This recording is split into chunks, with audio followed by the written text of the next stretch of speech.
Ladies and gentlemen, welcome to the main event.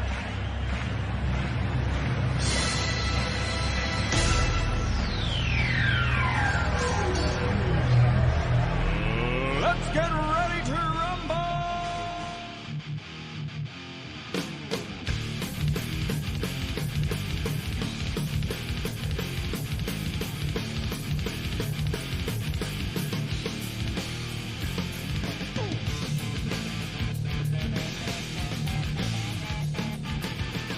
And that's right, everybody. Welcome back once again to another edition of the Best Seat in the House podcast. As always, I'm your host, Rob Cramer, joined by my co-host, Daniel Bobo Carlin. And Dan, how you doing today, buddy? I'm doing good. I had to say, because of how this grimace thing has been sweeping the New York area. As you know, I mentioned that I'm shocked that McDonald's didn't bring back the Grimace birthday shake. I've now started this thing every day. I'm tweeting McDonald's to bring back the Grimace birthday shake, especially in the New York area at least. So every day I'm going to retweet them, respond to whatever they tweeted. Bring back the Grimace birthday shake. And I'll be doing it every day until they bring it back. Until they bring it back. For as long as the Mets are in playoff contention, I'll be tweeting McDonald's to bring back the Grimace birthday shake, even if it's a limited run. And I encourage all Met fans to do the same thing. Blow up their Twitter feed.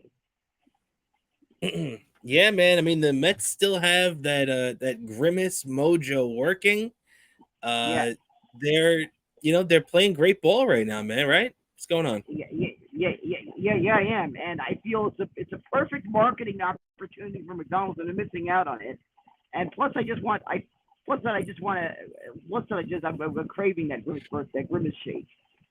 So as long as the Mets are in contention, I will be tweeting it to them every day. Bring back the Grimace birthday shake. Hell yeah! Once Get on every it, day, McDonald's. I encourage you to do the same thing.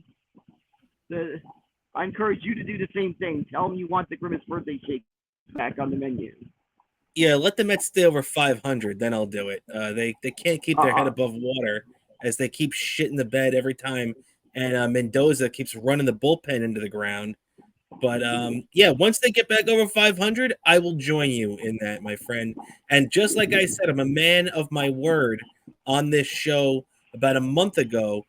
If the Mets stay in competition and they do not trade Pete Alonso at the trade deadline, I will get myself a City Connect Mets jersey, and me and you will be going to see the Mets in August this year, and we'll be doing our second straight year where we're having a show that we do at Citi Field. So I think how does that sound? That sounds like a great plan. Also, I gotta say, that's the one flaw I feel the Mets have had is the bullpen. Carlos Mendoza has been overmanaging this team. I did not like the decision on Monday of taking Christian Scott out.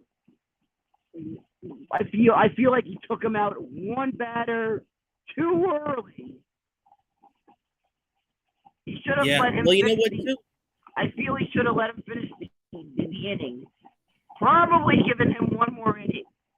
But that just, I was yelling at the TV, and the floodgates opened, and I'm still upset at Dumpster Dave for one of the things he failed is the pitching, especially in the bullpen, really is hiding. Dan, you have to fix the microphone a little bit. You're getting a lot of feedback on there. But, all right, are you able to hear me better? It sounds kind of the same, but yeah, man, you are definitely right about. I'm hearing myself now, so I can't really hear you at all. Yeah, Dan, what were you saying? What I was saying is that they need to Dumpster Dave failed big time with starting pitching, and especially the bullpen. I feel like he's failed big time with the bullpen. Yeah, and me and you have been saying it too. You know, this manager, he's got his good attributes, but Man, I'm telling you right now, those bad attributes are really coming out lately. As you mentioned, pulling Christian Scott to put in Eric Orzi, however you say the kid's last name. As soon as he made that switch on Monday, me and you were texting, and we knew that was bad news, and obviously it blew up in his face.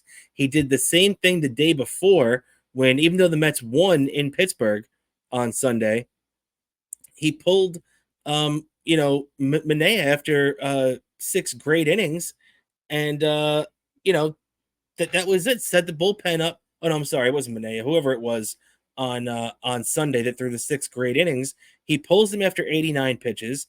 Then the bullpen, makes you sweat it out again. He runs these guys into the ground every single day, man. You can't keep doing that. And then he has a guy, like Adam Ottavino, who just, has not been good. I like Adam Ottavino. He's a nice guy. I've met the guy before. He's a very good guy. He's good to the fans. He's been good for the Mets the last couple of years. But this year, it looks like he might be shot. I don't know. He might not have much left in the tank. And they keep throwing him out there. And every time he goes out there, it's a scary, scary performance. So, let's just start from the weekend. As we said, the Mets split in D.C. They split in Pittsburgh. They returned home yesterday. And even though they opened up a 6-0 lead early, they had to hold on to a 7-5 win against the Nationals. And Dan, it was kind of same old, right? I mean, even though he did keep Manaea in for 7 innings, as soon as he turned to the bullpen, which, by the way, let's emphasize the fact that, yeah, he might have left Manaea in, 7 innings and finally stretched him a little bit, but you go to the bullpen, and these are guys that you have just used day in and day out, so they're not going to be as effective as they were a month or two ago. So it really didn't surprise you when it got really close at the end there, right?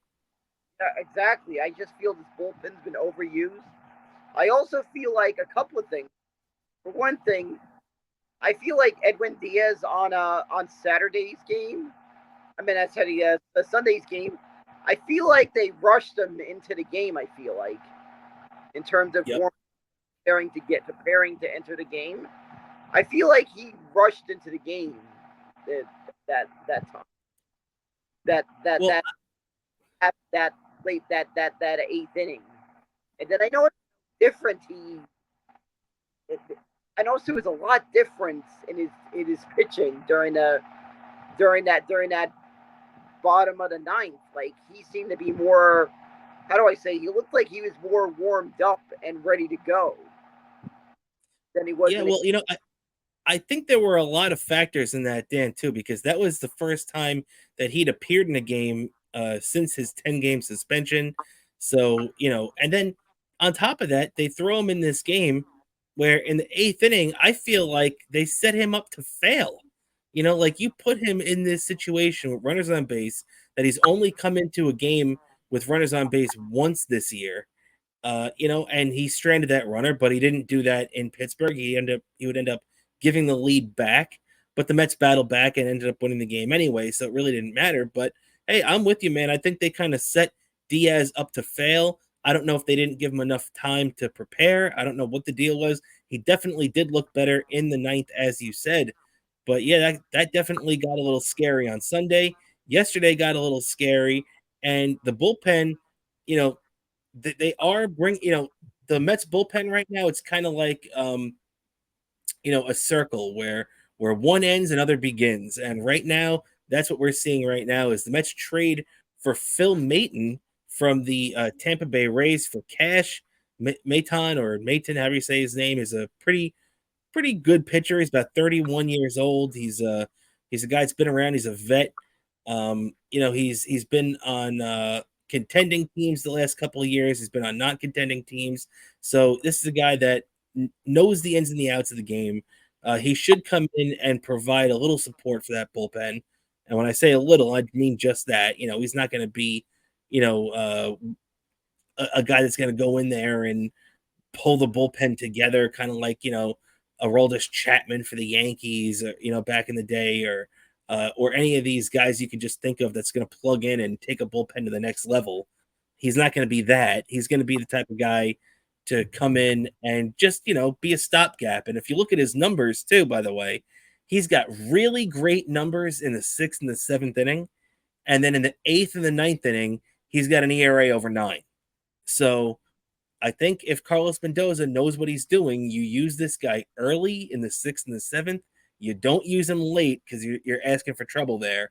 But as I said a minute ago, Dan, before I get your thoughts on the trade, we got one guy coming in, we got another guy going out, because to make room on the roster, Reed Garrett, who me and you have been talking about, that has been completely abused by Carlos Mendoza. Carlos, if people want to sit here and tell me, I've heard for the last 12 years that the whole reason that Johan Santana's arm blew out was because Terry Collins let him throw 129 pitches on one day in 2012, which I find to be completely ridiculous. It's a lot more detrimental to a guy's arm being driven into the ground the way Reed Garrett has by Carlos Mendoza over the last couple of months. And let's face it, the first month of the season, Reed Garrett was money. He was looking good. He was winning games. He was one of the biggest pieces of the Met bullpen. But let's be honest, since May 16th, he has been awful. Awful. 6.86 ERA May 16th.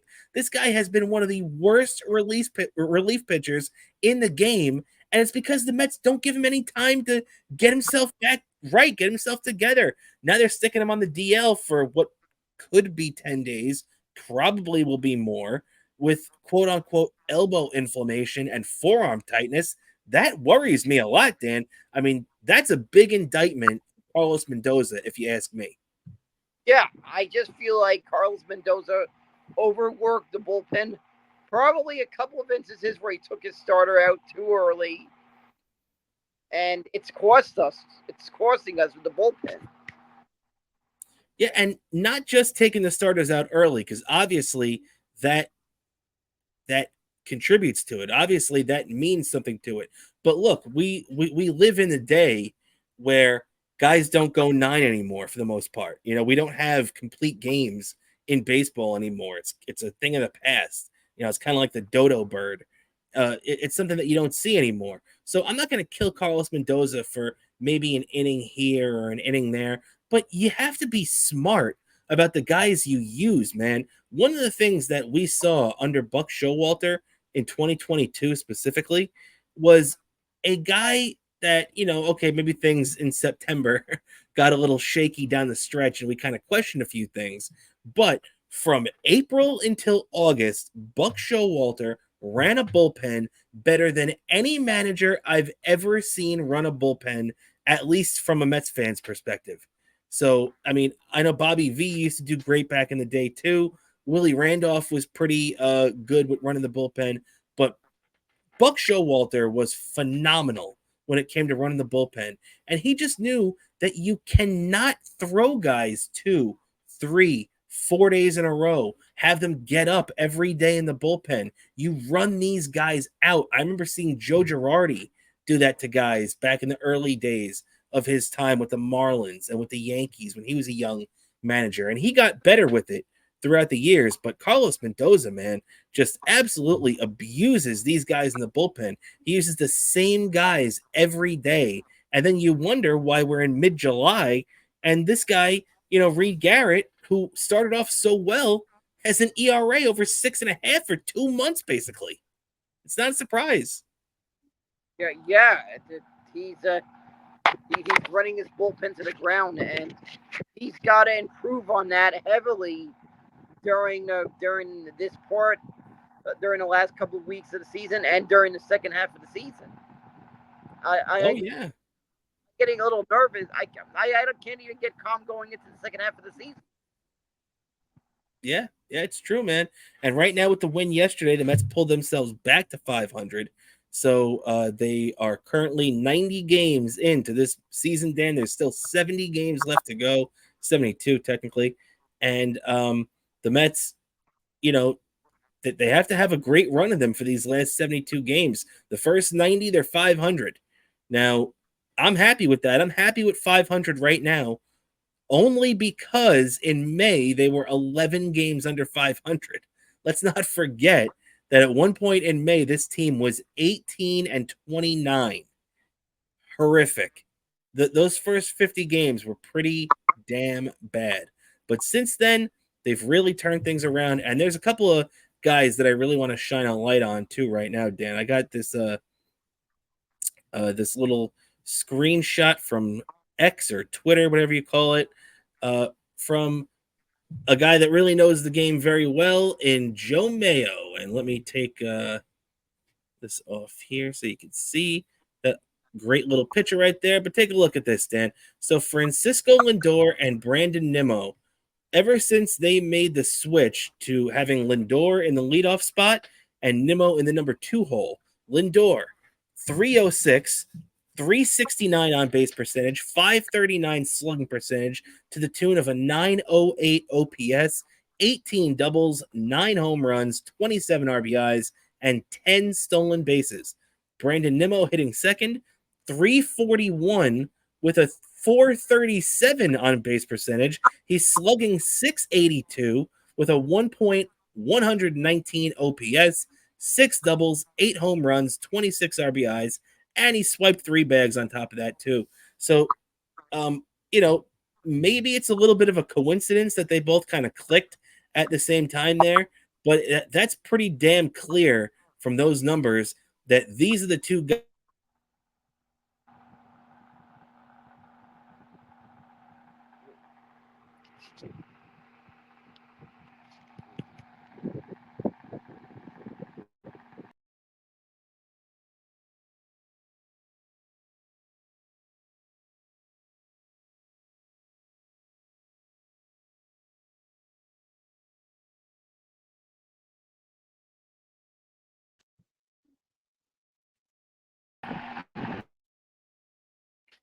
Hey, Danny, there? Yeah, I'm here. You're able to hear me? I can hear you now. Looks like you kind of dropped off there for a second. Yeah, I think we. But yeah, did you see those numbers that I put up there? I have to credit, maybe because the spots they put them in a batting order probably allowed them to see more pitches that were hittable to their ability.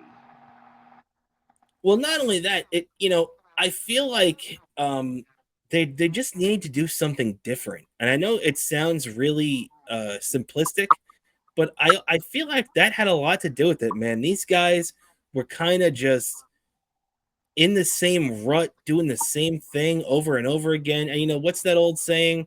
The definition of insanity is doing the same thing over and over again and expecting a different result. Well, the Mets were doing that for a long time. They pretty much did it all of last year, and they did it for most of the first month and a half, 2 months of this season as well.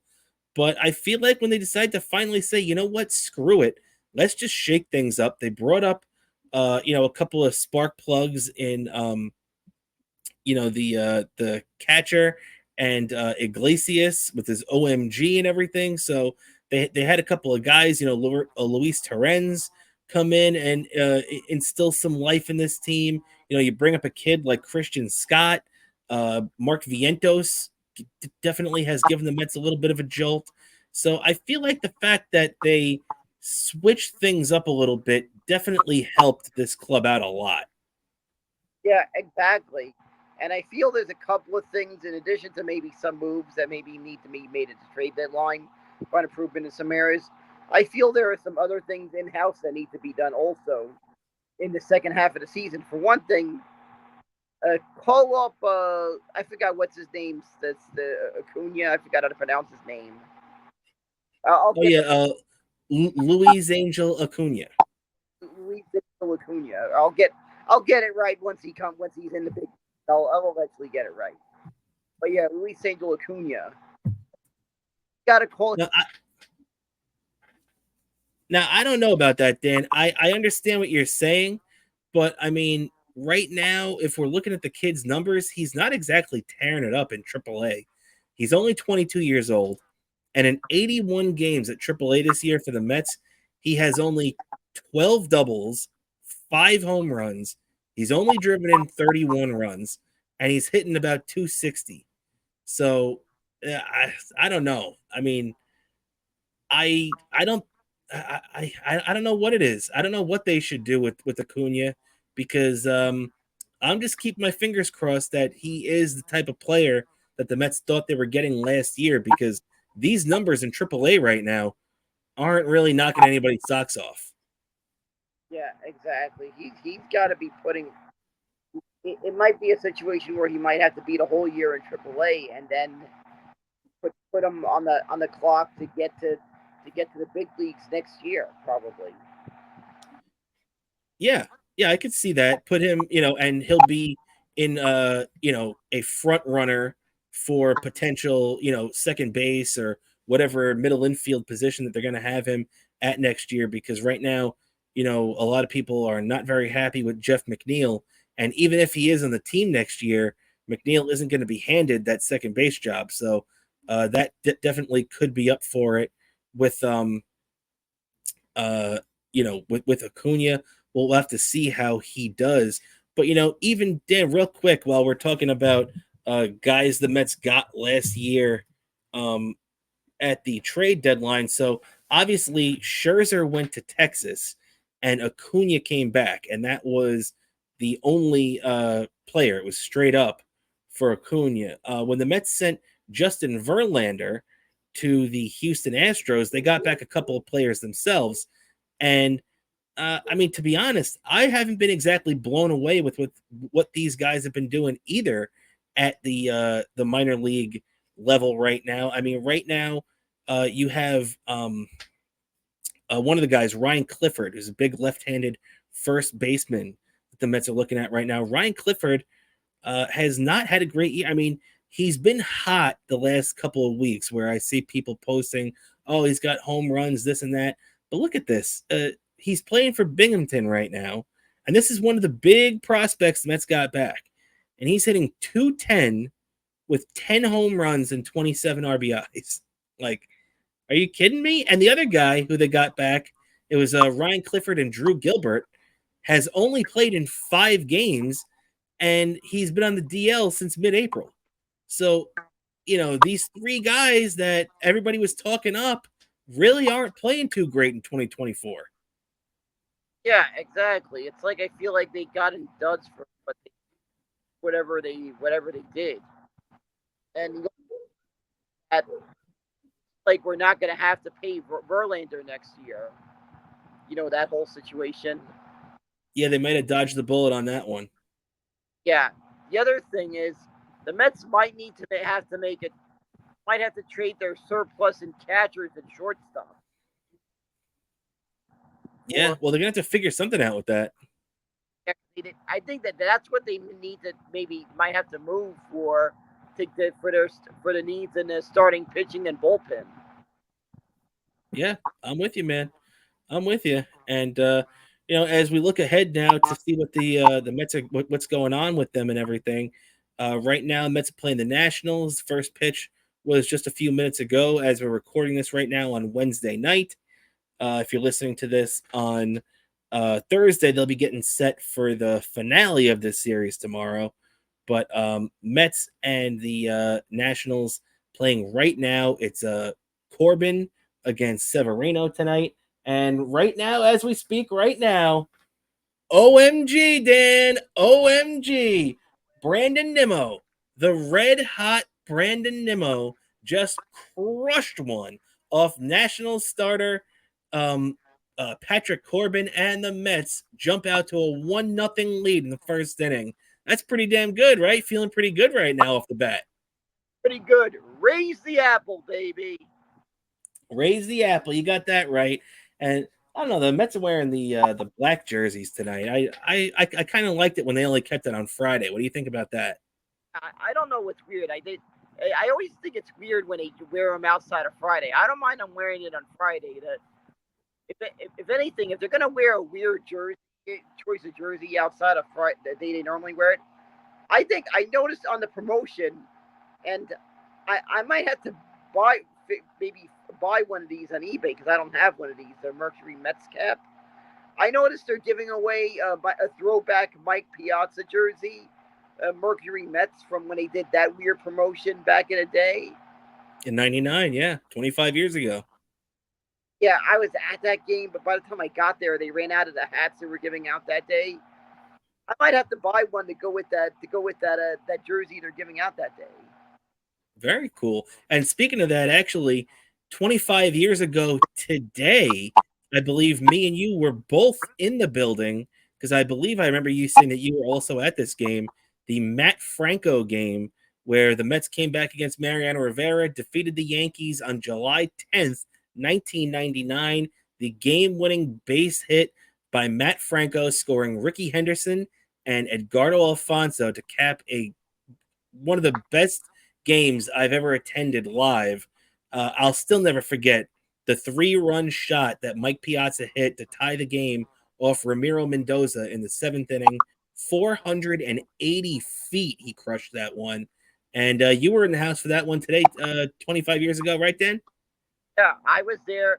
I was there. I took my sister, who was 3 years old then. Fine, this is a 17-year-old Daniel Curlin, right? 17, Uh-huh. taking his then 3-year-old sister to the game, like just like my mom introduced me to the Mets at a young, when I was just a baby. She was starting to take me to games, and she took me to the World Series when I was 4 years old. She took me to games 16 years old. I made sure I knew the assignment. My mom pretty much made it aware that I knew the assignment to make sure that Shannon was part of the Met fan family. Also, was part of one of the Met fans of the family. Exactly. And yeah, oh yeah, you're gonna say something? Game, and we went nuts. Me and Shannon went nuts after that win. And Yeah, man. Yeah. first that was the first time I took her to a game without my mom being there. First time it was just her it was just her 2 children went to the game without her, for my mother. But I don't know how she felt about that. How nervous she felt it the first time her 2 children went to the game together on their without her around. Just taking the older sibling role. The fact, because I was 17 at the time, and she was like 3 back then. I took her to the game, and we went nuts. She probably one of her earliest memories of me going nuts during a game. Yeah, that's one of my favorite Met memories of all time too. I was there myself with my cousin Danny. I think I was 12 at the time, and he was probably 10, not even 10, or maybe just turned 10, whatever. But yeah, that was a hell of a day, hell of a game. We were both in the stadium for that, and little did we know, 25 years later, we'd be hosting a podcast talking about it. So shout out to Matt Franco and that incredibly fun 1999 Mets team. Um, Now that Mets team had a couple of all-stars that year too, with Alfonso and obviously Piazza. They had a lot of great talent on that team. I know he wasn't an all-star in '99, but Al Leiter was also an all-star the following year. And Dan, we got one all-star this year for our New York Mets team. Probably a couple of snubs on there as well. But Pete Alonso right now is the Mets' lone all-star, heading to the Lone Star State, where the all-star game is being held this year in Texas Ranger Stadium. Lindor probably should have been an all-star, but he got snubbed. Brandon Nimmo, in my opinion, is borderline, but I mean, the way this guy keeps hitting the ball, he's looking more like a snub. So what do you think, Dan? Do you think that Alonso is the only deserving all-star, or do you think that a couple of other Mets should have been joining him down there?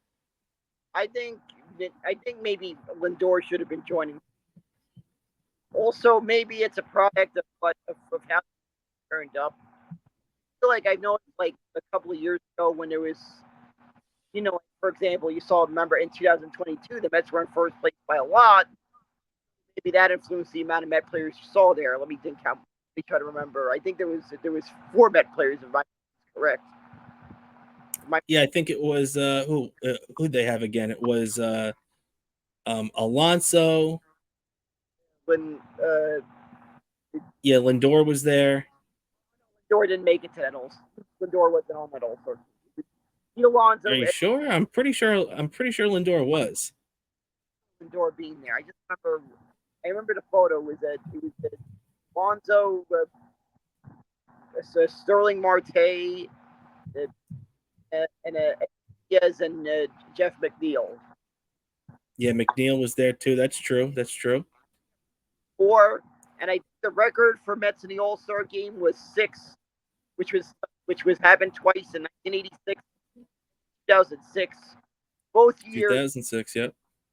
Going into the All-Star game, the Mets were pretty much almost a shoo-in for making the playoffs both years. So cases like that usually affect like how team step in the All-Star game probably happened, and this probably was like question mark. So the Mets would have probably been better. It would have been those guys probably would have been the All-Star game, but it ended up being a situation like this. Plus, also, I think the big factor in Pete Alonso being it, and he earned it being going to the All-Star game, but probably also because they wanted him. Probably some people at MLB wanted him to be in the Home Run Derby, and he probably was only going to do it if he was named to the All-Star team, to the All-Star game. Yeah, and by the way, I see that there are Met fans. The Met fans that don't like Pete Alonso make no sense to me at all. I don't get these guys. The second Pete Alonso leaves, these guys are going to be crying. The Mets need a power hitter, and the Mets are going to be looking for one for the next decade when Pete Alonso leaves, if he does. And these people are going to be crying. And now, because Pete Alonso is in the home run derby, apparently that's a problem for some of these fans too. Pete Alonso belongs in the home run derby. Ken Griffey Jr. competed in the home run derby 8 times. Mark McGwire competed in the home run derby 6 times. Guys that hit bombs should be in the home run derby. I don't want to see any of these stiffs. They've had some really bad home run derbies over the last 10 years or whatever. And a lot of the times it was because they had these guys who nobody knew, nobody cared about, and weren't even having a good year. I want the guys that are going to be hitting bombs out there.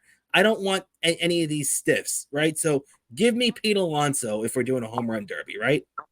I feel like seems to be one of the few players that have been had able to do this and not have it affect the rest of his season. I think that stuff's all way blown out of proportion too. I mean, come on, home run derbies don't mess with guys' swings. That's an excuse guys use for people that slump in the second half of the season. You know what I mean? But plus that, saying people got to bear in mind, 2019 Pete's rookie year, he took part in the home run derby. I think the second half he he had a pretty good season, if I'm correct. Hell yes, my friend. And same thing with Aaron Judge, his rookie year too in 2017. Judge and Alonso both played in the home run derby, both had incredible first halves, and Judge still hit 52 that year, and Pete Alonso hit 53. So I don't think it hurt them either way. It just goes to show how ridiculous that line of thinking is that these media guys always throw out there. Oh, it's gonna affect his second half of the season. It's like these same people talking about the Jets with Aaron Rodgers now, crying about, oh, he missed 2 days of practice in June. That means the Jets are going to suck this year. No, you know what? The Jets are going to suck this year if Aaron Rodgers gets hurt again. It's not going to be because of 2 games that he played in June. And the second half of the year of Pete Alonso isn't going to be determined on how he does in the home run derby, Exactly.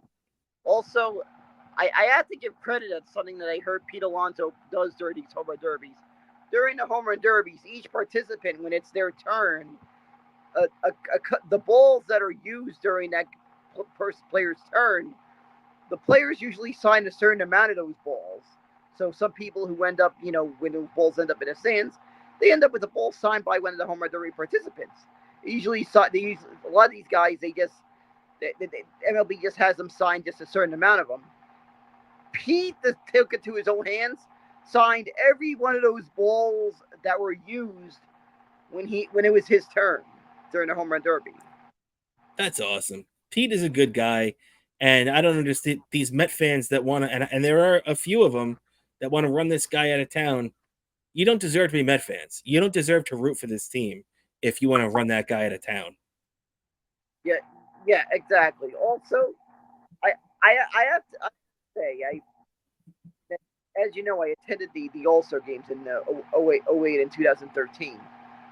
What I'll actually tell you is that I imagine that seats in the outfield might be more pricier than what they usually are during the regular season because of the home run derby. I also realize probably a lot of people competing to try to catch these balls during the home run derby, as I noted. I don't know how I caught one of those during the 2008 home run derby, one of those balls that home run derby runner-up in 08 Josh Hamilton hit there somewhere in the bleachers in the Bronx. But Which, by the way, isn't that crazy that he was the home run derby runner-up? Just shows how dumb the home run derby rules are. That guy hit more home runs than anybody I've ever seen, and longer bombs at Yankee Stadium than I've ever seen, and he didn't win. What a joke! Yeah, and I caught one of those balls. I still That's pretty cool. Have it. I wasn't in fair territory, in third when actual Met Cespedes won it, but I was there for that. But it's still shocking how I caught one of those balls. Very cool, man. Very cool. And let's keep it along here. Let's keep it rolling along as the let's jump into a little Yankees talk right now. As we're talking about the Mets, will only have one All-Star representative this year in Pete Alonso. The Yankees going to have three. That's going to be in Juan Soto, Aaron Judge, and their closer Clay Holmes, who you could go back and forth on if Holmes deserves it, but his numbers are okay, so they decided to take him. But the Yankees are really going through a tough stretch right now, Dan, as they continue to struggle. Last night they lost again, losing to the Rays in Tampa 5-3. And this just continues to put the onus on the Yankees to get themselves back on track, because with that loss now, the Yankees have dropped to 6-17 in their last 23 games. Overall, they're 55-38, so they're keeping their heads above water right now. But 6-17, that's about a month's worth of games. We were talking about the Mets being 11 games under 500 before. The Yankees, with that number right there, are 11 games under 500. So obviously it's not for the season, but when you're playing that for a month straight, that kind of ball, that wears on your club. And 0-6-1 in the last 7 series. Obviously, they had that one split in there, but every other series, including the 2-game series the Mets swept from them, has gone in the favor of the opposing team. And, when we're talking about the Yankees too, Dan, one thing we've talked about is getting it done in the division, and they have not been able to do that against these two crucial teams, Boston and Baltimore. They're 4-9 against those two teams this year. And get this, they just lost another Sunday night game to the Red Sox this past Sunday. And in their last 8 Sunday night games against the Red Sox, they're 1-7. Man, if you're talking about that Yankee mystique, man, that's long gone, because you remember the days where, I remember the Red Sox playing the Yankees on Sunday Night Baseball growing up, man. That was like a death sentence to the Red Sox. Now, if you're a Red Sox fan, you wish you could play the Yankees every Sunday, right? Yeah, I feel like the Red Sox have they've been able to hold up well against the Yankees the last couple of years. I just feel like 2004 just it seemed to lift a burden off of that team, I feel like. Yeah, I mean, no doubt about that. But I mean, let's be honest, it's even more recent than that, because the Yankees have won a World Series since 2004. They won in 2009.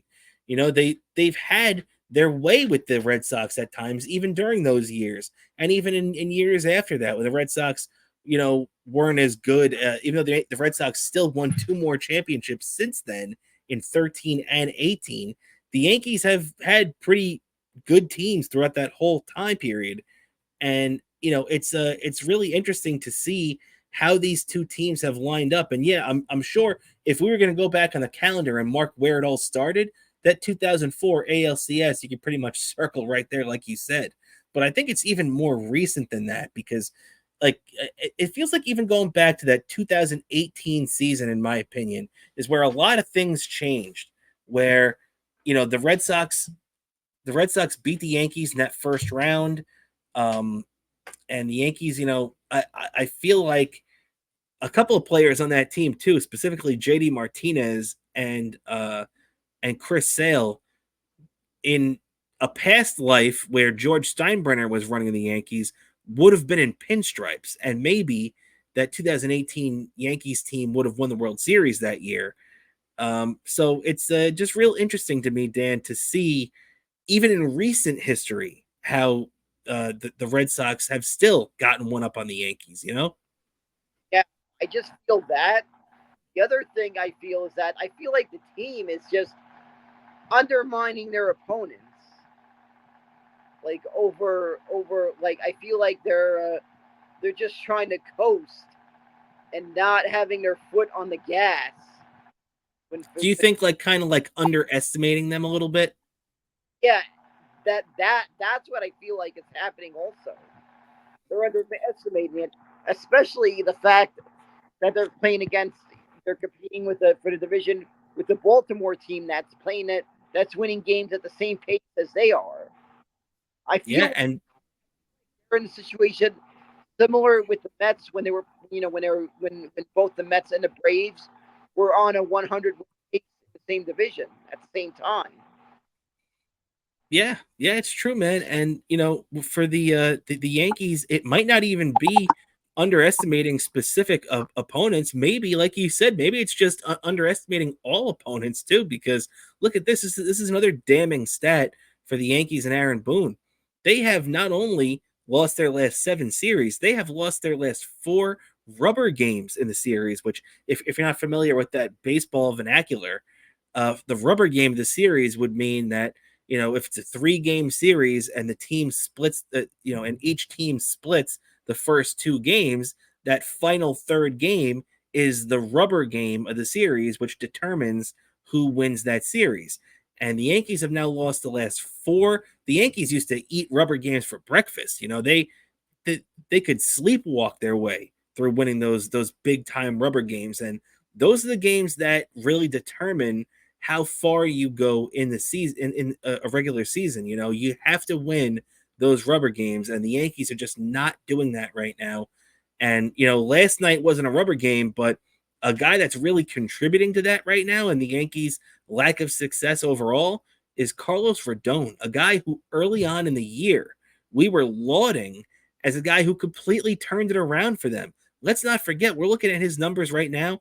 9-7 with a 4.63 ERA, which, by the way, 4.63 ERA is the 3rd worst among qualified starting pitchers, meaning you have enough innings pitched to qualify for the ERA title. He's got the 3rd worst. Let's not forget, he started off 9-2, and he had an ERA under 3. Since then, he's 0-5 with an ERA close to 10, and he is just getting hammered. Every time he goes out there, his ERA has jumped just about 2 runs. He's lost 5 consecutive decisions, man. Carlos Rodon really has to figure it out because early on this year for the Yankees, he was a guy they really depended on when Garrett Cole was injured and trying to work his way back to the mound. And now that Cole's back, if you could put Garrett Cole at the top of his game with Carlos Rodon at the top of his game, the Yankees really have that 1-2 punch that they haven't had in quite some time, maybe since the days of Roger Clemens and Andy Pettitte. But, they need Rodon to figure this thing out, man, or they're in big, big trouble. Yeah, I'm just seeing it right now. I'm seeing Yankee fans getting nervous. I'm seeing all of Eastside Dave's tweets, and I could tell by that, even if you're not looking at the games, I could just tell by that. And I'm seeing comments on social media from friends that are Yankee fans, even relatives. And yeah, there's level of concern there for Yankee fans. I'm seeing it. I'm seeing it from everything I'm seeing on social media, from all the chatter I'm seeing from Yankee fans. Yeah, no doubt about it, Dan. You mentioned the Eastside Dave tweets, and you're right. As soon as you start seeing our buddy Dave start firing off tweets with his great song, Fire That Ferret, which is a reference to the Yankees' ferret looking general manager since 1998, Brian Cashman. Um, once you start seeing Dave angrily firing off those kind of tweets, then things aren't going too well for the Yankees right now. And they really have to figure it out. This is such a big series now against Tampa Bay, and they really have to go out tomorrow. And Nestor Cortez is a guy that he's pitched in a lot of hard luck this year, 4-7, but he's only got a 3.41 ERA. So if anything, he's like the opposite of Nestor Cortez, who's 9-7 but has an ERA close to 5. This guy's got a losing record, but it seems like he just always comes out in the short end. But 4-7, 3.41, going against Shane Baz of the Tampa Bay Rays, who's 0-1, 4.50 ERA, is coming off the injured list, so he really doesn't have too many innings under his belt. And that's the type of pitcher that the Yankees lineup really has to feast off of, right? A guy that is still just trying to get himself right. Yeah, exactly. They need to not take the opponent, even if the Tampa Bay Rays are a middle a middle of the road team. Not really bad, not really horrible, kind of there in the middle of the road. They need to take the opponent seriously. Take every opponent is a tough opponent. They need to look at it that way. These guys are these guys are in the major league, so can't be a slouch against any team you're facing. Yeah, no doubt about it, man. No doubt about it. These guys are not slouches at this level. You have to take everybody seriously. And I totally agree. I think the Yankees have to go out there right now, and no matter who's on the mound, they have to take it to the guy. And right now, Shane Baz is trying to get his feet back, wet in the major league game. That's a guy that the Yankees really have to try to take advantage of. Now, it's going to only get harder after this series, Dan. As you said, Tampa Bay kind of is a middle of the road type team.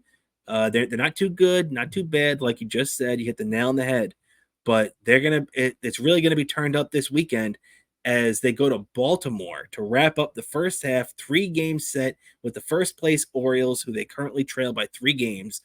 And this is a big thing, man. I mean, we saw the numbers before against Baltimore and Boston. The Yankees are 4-9 this year.